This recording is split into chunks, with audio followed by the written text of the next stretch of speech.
But yeah, Smosh is great because I started getting back into it after they started doing their Try Not to Laugh videos. Have you seen them? Those are the only things I actually watched of Smosh after like Smosh was done. Yeah, and so that's what got me into but it too. They were funny. Oh, they're some of them so were hilarious. trying too hard, but overall they were funny. Yeah, there's good ones and bad ones, and the thing is they're all very self-aware of that. Yeah. And I've come to know the additional characters. So there's a guy on there named Shane. Yeah, he's one of the funnier ones that I've seen. He is me. He looks like me and has the same personality as me, except has a actual deeper voice, which I am jealous of. But nah, you need levels. You can't just everybody can't be Mike Rowe, you know? Yeah. Yeah, or James Earl Jones, Mufasa. Oh yeah, or what's his name? Darth Vader. Is that also James? That's Earl? also James Earl Jones. Yeah. I was like, this is gonna be the same guy, isn't it? It's the same friggin' guy. Yep. But yeah, when I first saw him, I was like, kind of looks like me. Okay. And I'm like, I feel like he's me from another timeline. If I would have stuck with acting, I could have gone down a similar road to him because he was on iCarly, which they make a joke about. He was on. Did like some short films. He was on the show So Random, which was a spin-off of Sunny with a Chance on Disney Channel, which was Disney's kind of like kids. It was Disney's version of All That, basically. But like in like 2011 era. But without the problems. Without the Dan Schneider problems. Yeah. I mean, Disney Disney had their own problems, but they did. That's true. I mean, all the kids' stuff had their own problems, but ask Demi Lovato. Ask any of them. Yeah. Jeanette McCurdy. She's the one. Ask Jeanette McCurdy for sure. But that was Have you read her Nickelodeon. book? I'm Glad My Mom Died. No, but I've gotten the gist of It's good. like people talking about it. It's pretty good. Yeah, no, I believe it. And the documentary Quiet on Set is that's it's rough. Deeply upsetting. I mean, the thing is, I knew that Dan Schneider was a problem for a while. The worst part, in my opinion, is how hard you and I tried to get on a Nickelodeon show. And I'm glad we did. We dodged the bullet there, dude. We did. I am glad because I did almost get one though, and I don't think it was a Dan Schneider show. I was almost part of Big Time Rush. Oh yeah, I was this close to Big Time Rush, but I was an idiot. I didn't know they were giving me a call back, and I just didn't respond. Oh yeah, you're an idiot. I'm an idiot, dude. I could have been in Big Time Rush. They're coming back. I'm sure. Again. I will never see them. I will never go. Out of spite for my own stupidity. And also, it could have been you. Yeah, and also, it could have been me. I also never particularly liked the music, but if I was in it, I would have liked it. It's mid 2010s Nickelodeon pop. It's all meant to just be like ear slosh. Yeah, ear slosh. That's a good way to put it. It just like sounds like it's like you are happy, basically. Like it's just. It's Rebecca Black's Friday, just like liquefied and shoved into your veins. True, and they made a lot of money doing it. I don't know. I think she's done some pretty good work now, Rebecca Black. I have not kept up with Rebecca Black. I think she's actually a good singer now. Is she? I think so. Good for her. I think she's doing some good stuff. My favorite part from that time was she was defending herself. I mean, and honestly, people were coming at her too hard. Gotta get down on Friday. She was a kid, and people were hating so much. Just like with Justin Bieber. People were way too cruel to Justin Bieber for no good reason. I have a whole new respect for Justin Bieber because did you know he is behind John Cena, he is the second biggest contributor to fulfilling Make-A-Wish requests? No, really? In the world? Yeah, John Cena's the biggest one, and I believe that. He's the second one. He's honestly about to pass him. Anytime he gets one, he does it and gives full attention to that kid. Good, man. And I'm like, all the other problems aside, that is fantastic. I never disrespected Justin Bieber, and I didn't get why people did. Like I found him on YouTube before he was ever like a big name, and I was like, man, this little kid can sing, And that was all. Like, I was like, this kid can sing, but everybody got so mad about the fact that there was this kid who could sing. I was in that crowd. I know, and then Usher was like, taking him under his wing, and it was like this kid's trying to dance, and he wasn't a bad dancer, he wasn't a great dancer, but he was a kid. So anyway, like too much hate for him, too much hate for Rebecca Black, so good on her. But my favorite comment from that time period was Rebecca Black defending herself from the hate, and she said, I've been compared to Taylor Swift. And if you remember at the time, Taylor Swift weren't good neither. I mean, she was really bad at the time. Well, I hear them. The Swifties are coming. No, she's good now. No, it doesn't matter. Any era. Really, seriously. She went on an Eras tour. I know she did. Lock the doors. It's just you hear a rumble and you're like, oh no. God. No. And you just hear, what's a good one? And you hear like, and now go back to December. No. I know. There's got to be a better song than that. I know a lot more songs. I just can't remember any of them off the top of my head. I Knew You Were Trouble might be a good one. That's one people could rage to. Now we got Bad Blood. Oh no. Anyway, no, at the time, she couldn't sing live. We all knew it. She's gotten better. And I never discredit her as a songwriter. She's a great songwriter. And she writes all of her own stuff, and she's been extremely successful at doing that, which is super rare in this day and age. So good on her. Anyway, welcome to the Zeitgeist Podcast. Yes. My name is Greg. My name's Nick. Hey, 5-minute cold open. Yeah. Instead of an entire episode like Getting mine better. was. So this one's my episode. Yay. And this one's going to be fun. I think it's fun. This one's a history episode. So I like history. Buckle your seatbelts. Did you know they have a whole channel about history? School bus. The History Channel, right? Yes. It's also about ancient aliens, as far as I understand. That's all it is now. Yeah. Or finding Bigfoot. Which, gosh dang it, it's been 10 seasons. When are they going to find him? But you're going to find him or what? You're like, at some point, you either figure it out or you quit. Anyway. Get your shit together. That's just an unnecessary rant. No, I'm going to talk about something that is interesting because it is one of the longest wars ever in history. And it's called the 335 Years' War. Let me say that again for the people in the back. 335 years to be at war. That's a long time. And the craziest part, the people at war didn't even know it. That's right. This is the longest war that never happened. Wait. And we're going to get into it right now. All right, here we go.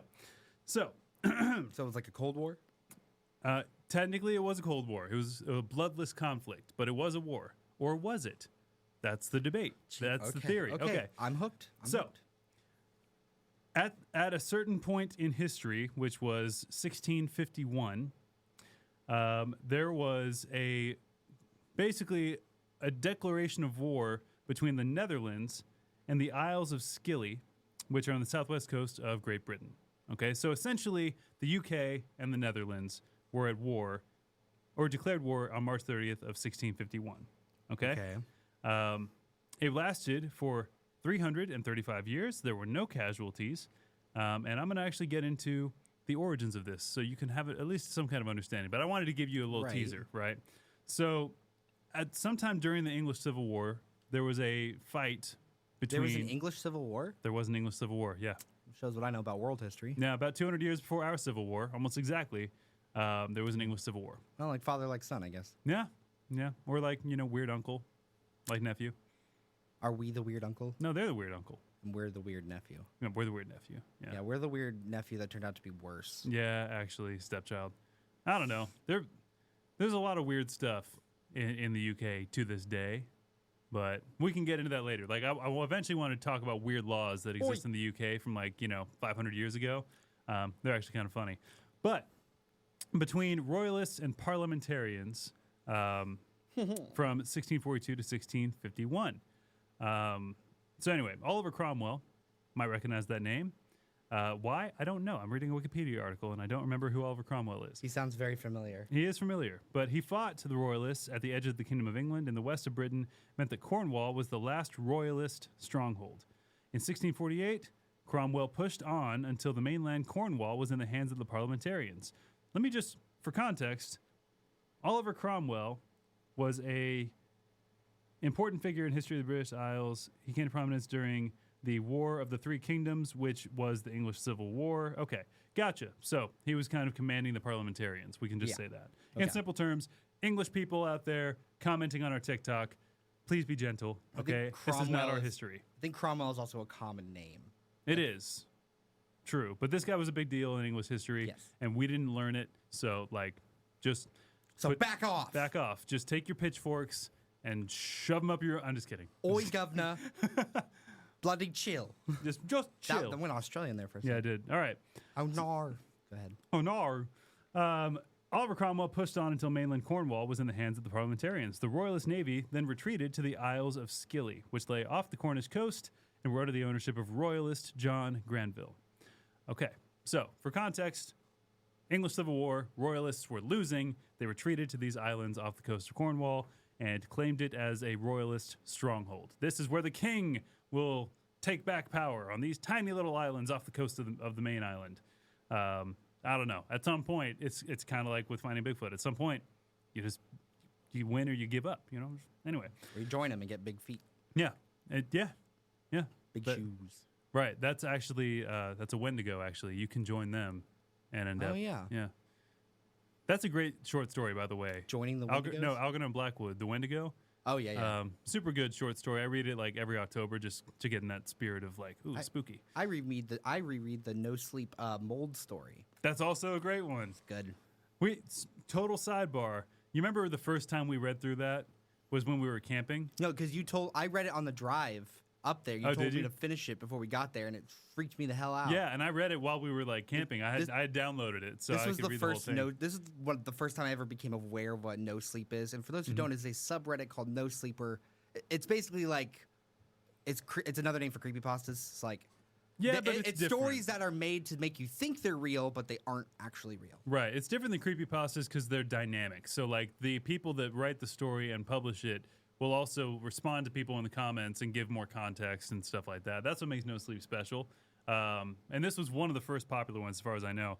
But anyway, super creepy. We were camping that night, and that was the night that it just poured buckets. Yeah, and I got the flu. It rained for hours, and it rained so much that like our campsite flooded and the bottom of the tent flooded, and it got to a point where I literally like sat up and was like, my pillow's kind of wet. I picked it up and I poured water out of it like I was pouring it out of a jug, and I looked around and I'm like, guys, we can't stay here. I was literally half submerged in a puddle. It was so like bad. Shivering, and I can't sleep while I'm camping, so I bring no, you gave me melatonin because that's right. knew I wasn't gonna be able to fall asleep. Yeah. And I took like a bunch, so I was like passed the fuck out.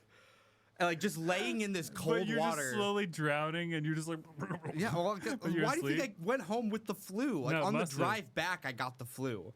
Anyway, the reason that was relevant to the mold story is because like it felt very much like, oh no, like this is how it starts. This is how you get infected. And that was also when we got to the campsite. This guy walked up to the car. He was like a ranger or something, and we went to Oklahoma to camp. And we were like, "Hey, where are we supposed to go?" He's like, "Oh, you're supposed to turn around and go back where you came from. I see you're from Texas." And he paused, and we got legitimately scared that he was going to threaten us to leave. Yeah, no, I do remember that. I'm glad these are pieces that I miss of these stories. I thought he was going to find us later and kill us. Joke's on him because it was raining so hard that we left. He couldn't have found us if he tried. We slept in the car.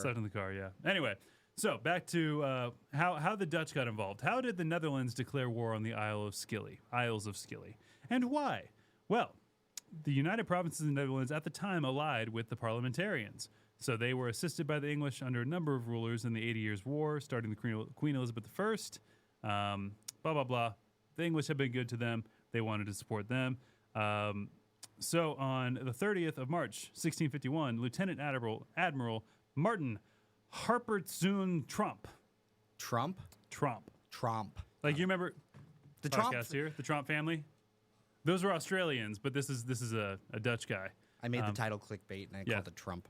Yeah, we did. It didn't work. Nobody clicked on it. Anyway, they arrived in Scilly to demand reparation from the Royalist fleet because of the harm that they had done to the Dutch merchant navy during this civil war in England.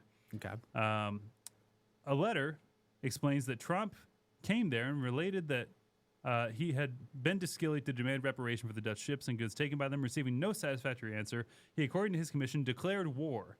As most of England was now in parliamentarian hands, war was declared specifically on the Isles of Scilly, not on England itself. Because he didn't get his money? More backstory. During that civil war, there were losses in the Dutch merchant navy because of the battles that were taking place between the Royalists and the parliamentarians. And so their ships had taken losses. They had lost goods. They had lost money because they were shipping stuff to England, and it was like getting damaged and taken in battle. So he wanted reparations for that, and they were like, no. The king says no. Got it. The king says nee, is basically what they said. I just watched that movie recently. Did you really? Yeah. Huh. Manifesting. Yeah, I know. Honestly, yeah, you must have done that. So, anyway, in 1651, after the declaration of war, parliamentarian forces under Admiral Robert Blake forced the Royalist fleet to surrender. The Dutch fleet, no longer under threat, left without ever firing a shot. Due to the obscurity of one nation's declaration of war on a small part of another, the Dutch did not officially declare peace at any point thereafter. Oh. So when the Dutch and the Commonwealth of England signed the Treaty of Westminster, the separate state of war in the Isles of Scilly was not mentioned and therefore not included in the peace treaty. Oh. I know. For many, many years, and I mean many, many years, they technically were still at war. It wasn't until, get this, 1986 that Roy Duncan, a historian and chairman of the Isles of Scilly Council, investigated and wrote the Dutch embassy in London. The embassy staff found that no peace treaty was ever signed, and Duncan invited the Dutch ambassador Jonkheer Rijn Hoydekopper, these Dutch names. Hoydekopper? Hoydekopper. Hoy, the copper. To visit the... Hoy, it's the coppers. It's the coppers. To visit the island and officially end the conflict. Peace was declared on the 17th of April, 1986, 335 years They just show up like, all right, everybody, calm down. down. I got this. Stop fighting. The lady's walking her dog like, what? Yeah. Hey, stop resisting. I'm happy to declare peace between our nations. You just hear like a guy like, You may applaud at will. Ray. Thank you. Like, oh, that's Steve. He's just drunk. Hey. Well, I guess I'll go home. I'm going to get drunk too. I'll go home and fly on my Hoydecopter. Oh my God. So it must have been, the Dutch ambassador joked, it must have been horrifying to know that they could have attacked at any moment. You're just living your life on the Isle of Scilly, but the Dutch could come and they could, at any point, create a battle because you were technically at war. Now, here's the theory. Here's where things get interesting. All of that is history as we know it. However, in 2001, an argument was made that all of this was a legend, that Trump actually did not have a commission from his government to declare war on the rebels in Scilly, and maybe he did come to try by show of force to seek reparation for royalist piracies of his merchant ships, but short of resorting to any action which might offend the Commonwealth, even if a war had occurred, all matters pertaining would have been resolved in that treaty. So there are many books that have been written about this, and basically, sorry, go ahead. So this is just the thing, like, one guy might or might not have actually declared war. And all I'm thinking of is the one scene from The Office where Michael Scott just goes like, I declare bankruptcy! And like, that's all he did? And that's basically it. That's basically what he did. He said, hey, you guys have been taking our ships out and taking our goods, and we want payment for it. And they said, neat. And he said, then we're going to go to war. I'm going to come back with my army. And they go, neat, right? They were on their last leg. They didn't really have much else to fight for. It's just a flesh wound. Yeah, they're fighting for this Isle of Scilly right here, you know? So anyway, he said he's going to declare war. He goes to the Commonwealth, or to the Commission to make a declaration of war. However, he didn't actually have a commission to go to, allegedly. And Graham Donald, in his book Loose Cannons, 101 Myths, Mishaps, and Misadventures in the Military History, which sounds like a blast to read, he argued that no such war could have existed because neither side was actually a sovereign nation. Trump was just an admiral, not a nation, and Scilly was a part of England. So he describes it as a great PR coup for the island's tourist board. So basically he thinks, and that's where the theory comes in, that our boy Roy Duncan in 1986 made this whole thing up, or at least stretched the truth a good bit, so that people would be like, oh, wow, the Isle of Scilly. I've never heard of it, but they were at war for 335 years and didn't know it. I'm going to check it out. All of it came down to money, from stealing the merchant navy ships and goods from the Dutch all the way to modern day, where they say there was this big war that never happened. So basically one guy just pouted and went to the king and was like, I want to declare war. And he was like, no. But maybe that's the thing. Maybe he didn't even. There's no record that actually shows that he made an official declaration of war. So maybe he except that he went there trying to strong-arm people into giving him reparations for what they took from him. Well, I mean, it made it 335 years in the zeitgeist. Yeah. I'm pointing at the wrong camera every time. And the hidden ones that the government has everywhere. Like, of course. Right my here, phone. one in my hat. Yep. I was funny. I was like, sorry, sidebar. Like my, I was talking with a family member. I won't say names, but they're like, oh, can't. They're gonna put microchips in and always be listening and doing everything we do. I was like, you're already microchips. He's like, what are you talking about? It's like, you carry one everywhere you go. Yeah. It's listening to you. It knows everything about you. Yeah. And selling everything about you to someone else. Of course. You don't have a microchip. You're already doing it enough. Yeah. Carrying it with you. Yeah. No, that's exactly right. Soon it'll just be hands-free. It'll just be more convenient. Tell me there's nobody out there by now who isn't aware of that, right? That it listens in on and starts giving you targeted advertising because of what you say? Well, boomers and their Facebook ads. Because that's what I'm saying. Like, it doesn't matter. You say something at some point, and immediately you start getting advertising for it, which is why I'm not on social media anymore. That also could be because I'm a millennial. I clicked on a mirror ad on my Instagram yesterday by accident. I am sick and tired of looking at mirrors. I clicked on one ad that was about like artistic, like, oh, these cool mirrors you can buy. Now every other ad is like, we also make mirrors. We also make mirrors. Here's more mirrors. You like these mirrors? Do you want to see more mirrors? I'm like, I don't want to see any more mirrors. You never really think about mirror retailers. They got to make a living too. But how often do you buy a mirror? I can't think of a time where I ever was like, I need to go out of my way to buy a mirror today.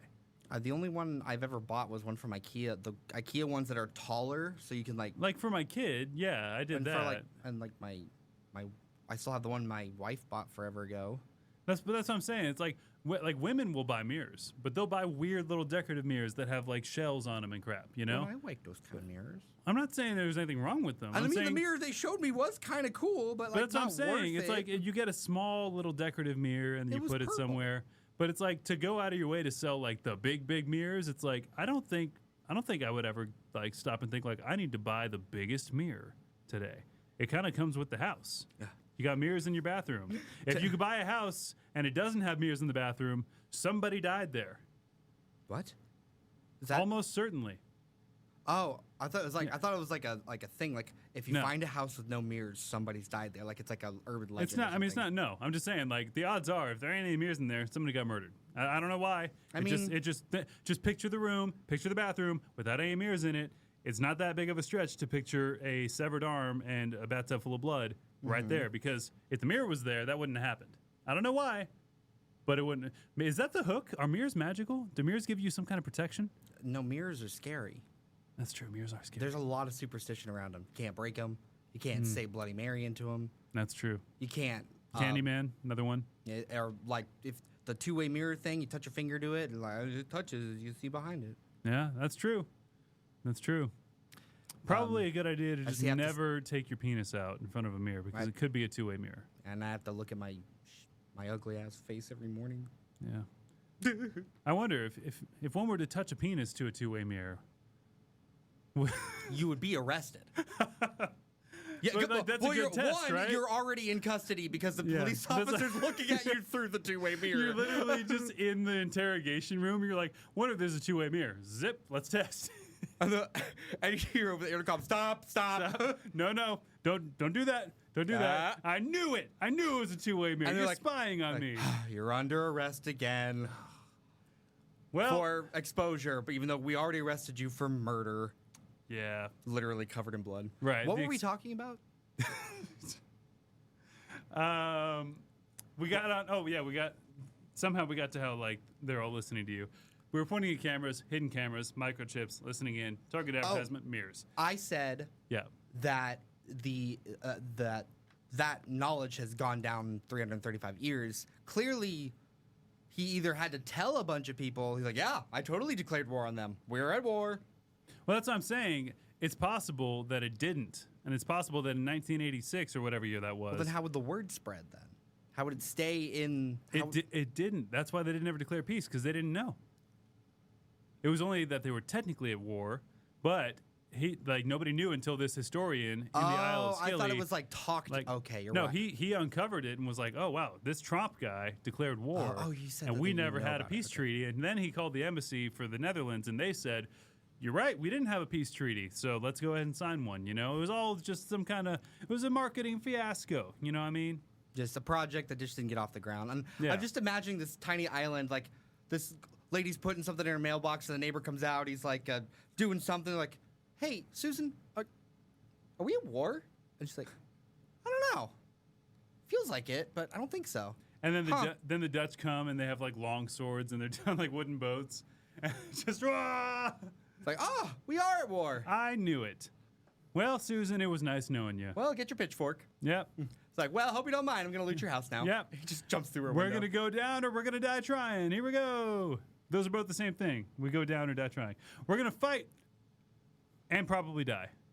I always love the trope and like whenever the world turns to anarchy and there's like everyone's like wearing like it all turns to Mad Max and there's the one guy that's like, I like doing this. This is fun. Yeah, that's true. My other life is boring. Time to die. I mean, I could do with a little more excitement in my life. The Purge might be all right. Dude, after hearing about your dreams in the last episode... No, that's fair. That's fair. That was one time. Well, you would do great in The Purge. I probably would. I would just have to learn how to fly, and then nobody could stop me. All I know is if a zombie apocalypse were to happen, I know I am not a survivor. I would make sure that my family, I help them get what they would like to do, and then I'm going out in a blaze of glory. I'm getting 2 katanas, and I'm running out there, and I'm chopping up and having fun as best I can. And when I'm done and I'm getting overwhelmed, I do myself in. And I will not be coming back as a zombie. Seppuku. Yes, I will. Well, Sudoku. Well, I don't like pain, so I'm just going to shoot myself. That's fair. That's fair. Or, like, probably, if I can, drive off a cliff. I mean, I'd probably be... This is me. Like, I'm also probably not going to survive, right? Or at least I could if I really put my mind to it, but, like, I don't want to do all that. It's not life. So what I would do is, like, all right, family, zombie apocalypse has gotten too bad. It's getting to the point that it's pretty much over. But you know what? No lines at Six Flags. Let's go. And we go and we ride all the rides and hit zombies on the way down. And you got to do it before the power grid shuts off. Right. I mean, there's a small window of time. Like, guys, we got to go Six Flags now, right? Mm-hmm. And, you know, my daughter's like, I don't want to. And, like, her shoes are on the wrong feet. And I'm like, the zombies are going to kill us or we can go ride some roller coasters. What do you want to do? You know, make it very clear. Making an easy choice, and we go ride some roller coasters, and then we die. You're on the front of the Titan, and you look at, and there's a zombie in the back, just like, whee! Yeah, I mean, that's what I'm saying. Flies off. Yeah, his head flies off. It's like, No, that actually happened, though, on Texas Giant. Yeah. Well, no. I would make sure to take the zombies on the Texas Giant and have all their heads get knocked No, out. lady fell off out of her seat because the thing didn't click. Oh, that I didn't know. Well, that's the only one that's why they closed it and renamed it. When they tested it a long time ago, the dummies came back without heads because something was, like, too low. And they were like, let's fix that before we put people on this. Speaking of the Netherlands, I think this was in the God, just a tongue twister. Mm-hmm. The you know about the water slide incident? So you know how they have water slide roller coasters where like you sit like the water pushes you back up the hills? Yeah. Well, this was at the time the world record for the world's tallest and biggest like water roller coaster. That's fun. And it had the biggest drop. So in testing, the drop was so steep that the tube would fly off the thing. Oh, no. So what they did is they decided to put a metal grate over the top. Oh, no. And the family went down, and it flew up, and it basically just shook the kid's head, a kid's head off. Because it was, like, literally metal wire. And they were going at, like, 15, like, pretty high speeds. It started with Holy the V, like crap. the Vanderduke or something like that. Holy crap. Yeah. How have I not heard about that? Well, it was like, because I watched defunct, like, theme park things. Oh, yeah. Defunct Land. I watched a lot of people about, like... Theme park, bro. Like, the Smiler in Alton Towers in England. It's like a very old theme park, similar to Six Flags. So this theme park is built on an old... like English castle that they converted into like a theme park. It's kind of cool. And they have some of the coolest roller coasters in like the world because I think one of the roller coaster designers that make a lot of roller coasters around the world is based in that area. So they debuted one called the Smiler, which was do you know the Poltergeist at Fiesta, Texas in San Antonio? That's like a big... Oh, yeah. It is very similar to that. It's a launch coaster and it's just like a bunch of jumble of twists and corkscrews. Yeah. Basically, as what happened, it was advertised as like this crazy, it makes you go crazy, and the logo was actually really terrifying with these big swirl eyes and this demented smile. I see. But it was marketed as like kind of like an analog horror back in the day. Like it was meant to be like, come to the Smiler and you'll feel better. It was like very like I kind of love that. What's the subliminal messaging? Yeah. Yeah, it was really cool until one time there was something broke on it and the failsafe broke, and one car at 60 miles an hour, and this is a ride where your legs dangle, slammed into the back of another car at 60 miles an hour and completely chopped the front row of people in half. Holy crap. Yeah, that ride's still open. But they fixed that. Yeah, but it's not called the Smiler anymore. It's just called, like, the X or something. But people don't really ride it because it's terrifying. It's called the guillotine. 50% chance you die. No, it's called like the. I don't know. I can't. I was gonna make a body splitting in half joke, but that's in bad taste. No, that's true. Mine was also in bad taste. I can't think of like. I need to check out like the defunct theme park thing. I can't think of theme parks. I think of Roller Coaster Tycoon, and I think I've talked about it on the podcast before. But Mr. Bones Wild Ride is one of the best things I've ever seen on the internet. I love that. And yeah, it's like I just if there were ever to be like a horror movie based on Mr. Bones Wild Ride, and it's just as camp as the real like roller coaster thing, that would be so fun. It would be like you could make it genuinely frightening because it's like you are trapped. This is your life now, right? But if it's like, a little bit silly, right? Like, I think that'd be a great movie. Just like, yeah, I think it'd be a fun, like, campy horror movie. Like, a self-aware horror movie. And for those of you who aren't aware, Mr. Bones Wild Ride was a 8-hour-long roller coaster made in Roller Coaster Tycoon. Travels at about 1.5 miles per hour or something. Extremely slow, extremely long. The line itself, it snakes around to be about 12 hours to get through it. And the best part is when you get off the ride, it puts you right back in line to get on the ride again. So it's basically like it's just an infinite hell for Roller Coaster Tycoon patrons. And all of them will just like say in their little chat bubbles, like, I want to get off Mr. Bones Wild Ride. But they can't. And they never will.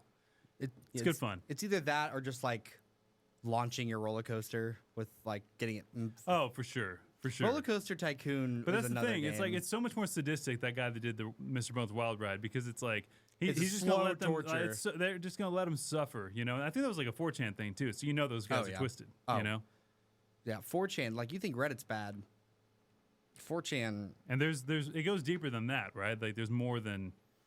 I don't know much because I think you told me about it. You were like, behind 4chan, there's like another like. Oh, I thought you meant about Mr. Bones Wild Ride. No. It's like there's like lore to this. No, I don't think so. No, but like behind 4chan, there's another like site that's even more twisted. Then you get to like the dark web, and then like 4chan basically is like a 4chan is the gateway drug to the dark web. I would say, like in a way, because like the dark web is a weird. It's very much a buzzword now. It's like, oh, they found it on the dark web. It's like, no, you just found it on like some sketchy. It's basically just sketchy websites. But basically, if you don't have the right protection, which is why you use the Tor browser, which has built-in protection to go to .onion sites, which are basically hundreds of random characters, and then .onion, which is like a dark website. Okay. Help me understand this then, because this is a personal thing. My knowledge on this is very No, I know, but I'm wondering if this is what I've come across. If I get a phone call from a number I don't recognize, I go to Google and I take that phone number in quotation marks and I search. Right. And I always get websites that make no sense. It's all in code. It'll be just like it'll be a website and like the number is hidden somewhere in the wall of text. But in the wall of text, it'll say something like wall of text. Yeah, it'll say something like like rabbit, red foot, hat doesn't exist, like random stuff, and it's like, what is happening here? And I'm like, it feels like code, and none of it makes any sense, and I'm like, what did I stumble across? It happens everyone try it. Maybe you should, maybe not. But if you just Google a phone number, that's actually scary. And you see the website that it comes up with, any phone number. You see the website, it's going to be like weird coded messages. You're going to need to show me this because I've never seen that before. I'm going to do it right now. Okay. Let's do it. We're doing this live. live. We have a live demonstration today. And I'll read what it says, show. Too. I don't know. I'm just going to make up a phone number here. We don't know what's going to happen. We've heard that this man is a liar. And we've heard from very reputable sources aka his mother, that he is a disappointment. Fair. He is the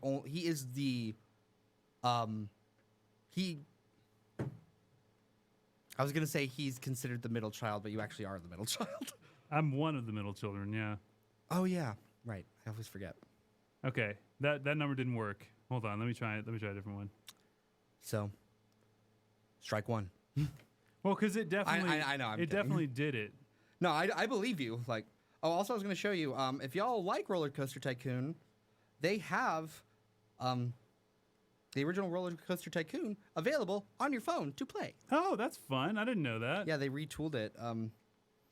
Fun fact: Roller Coaster Tycoon history fact. The guy who made that program made it in ASCII, or like one of the hardest programming languages, and he made it all by hand because he wanted it to have 0 glitches, and it does have 0 glitches. Really? As far as I could be wrong, but it's meant to be. He wanted it to be so stable that it could run on literally any device. Like at the time, like a crappy computer or a good computer, you can play Roller Coaster Tycoon.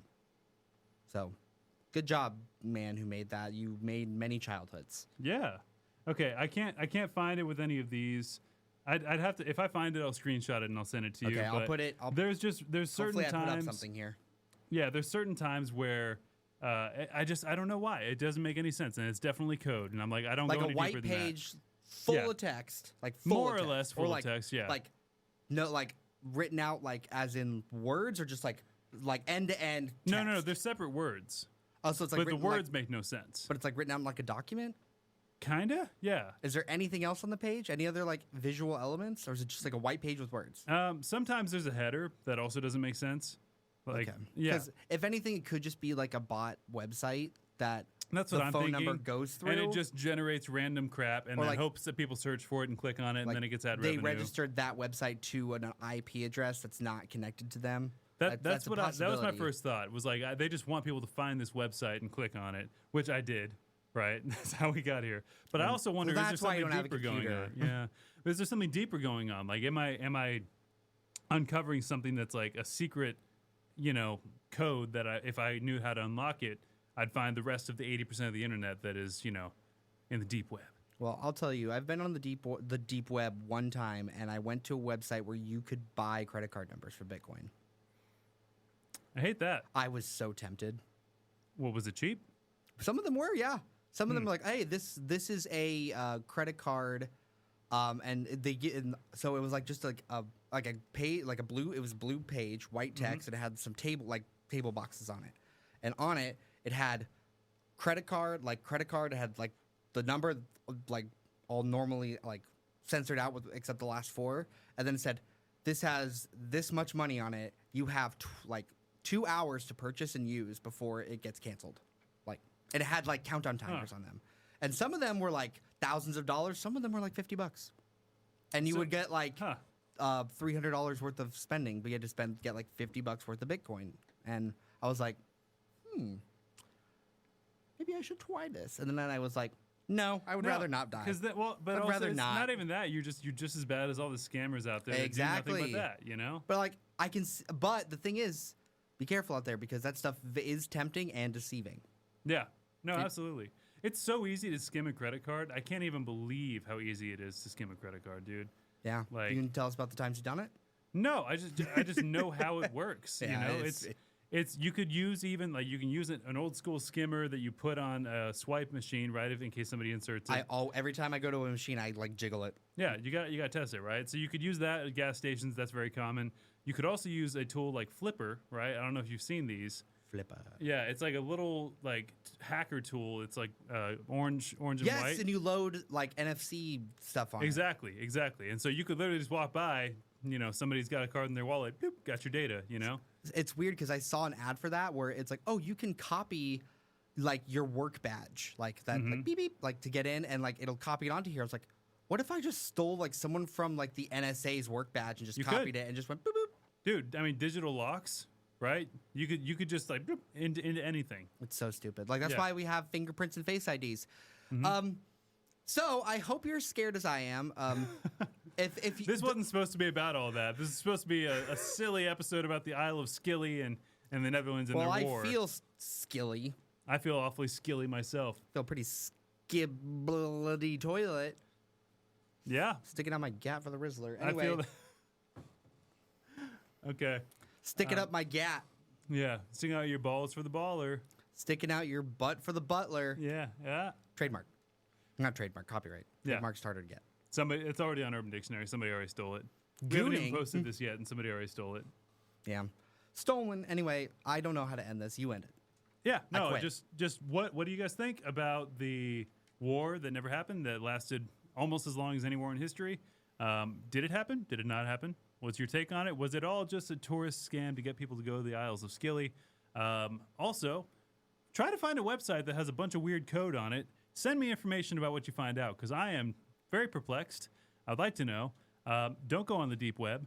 Don't buy one of those NFC scanner devices to copy people's credit card data, and just be a good person. How about that? Anyway, we'll see you guys. Oh, sorry, almost forgot. You got to like, comment, subscribe. Follow us on any podcast platform so you never miss an episode, either video or otherwise. We're going to keep putting these out. We missed a week. I'm sorry. Technically 2 weeks. We missed a couple weeks. I'm sorry. We're busy. But we're going to get back at it and make it more regular. So yeah, this is not our full-time job. We have other full-time jobs and families. So this is... But also Patreon, if you want to make this our full-time job so we can get you more content. We still don't have one. We can't have one. We don't have anything extra to put out. We can make stuff. We barely put out these ones. You guys want a hat? First guy to give us $100 on Patreon gets a hat. $100? Handmade by me, signed by me and Nick. Yeah. Well, I'll sign it. And Nick's Pokemon cologne. What? Oh, yeah. Yeah. I have it. That'll be on the Patreon. If you want to know more about the Pokemon cologne, you can see it on the Patreon. Anyway, we'll see you next week. Bye.